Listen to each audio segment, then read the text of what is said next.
India pumbada Citizenship Amendment Act 2019 Chatnaba Houragani Hairabasu Manipur Dadi Chatnaba Yaroi haina Protection and Preservation Committee Manipur PPCM na thadorakpa cherol amana phongdorakli. Cherol asina hai kumja Englishingani subna tarani panda Parliament ke upper amasung lower house animakta bill asi pass tawnaba hotnarakpada Manipur gi miyam na awang nongpok state singe miyam ga loinana masigi mayokta khongjang changsin kibani.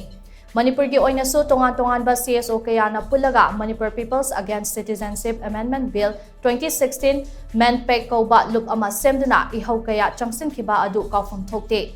Lamda masida mitok miyan cha sing changsin lakpa yengsinana ba ILP system chatnakibani.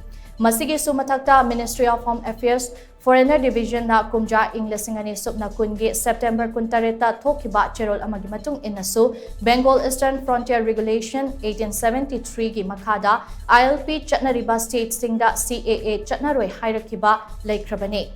Pumnamagasi leina CAA chatnaragani haina center na lauthorakliba asina miyamda chamamnaba pokhale. Hiramasigi matangda Government of Manipur gi maikaidagi su miyam khangna sengdokpham thoi.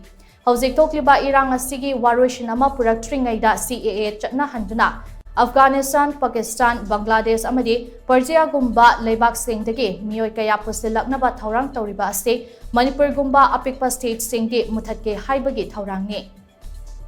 CAA asi lamdamasida chatna handanaba Manipur laingak amasung mari leinaba singna matam leiringaida center da taksil hobagi tangai fadaba leire hainsu cherol asina makhatare.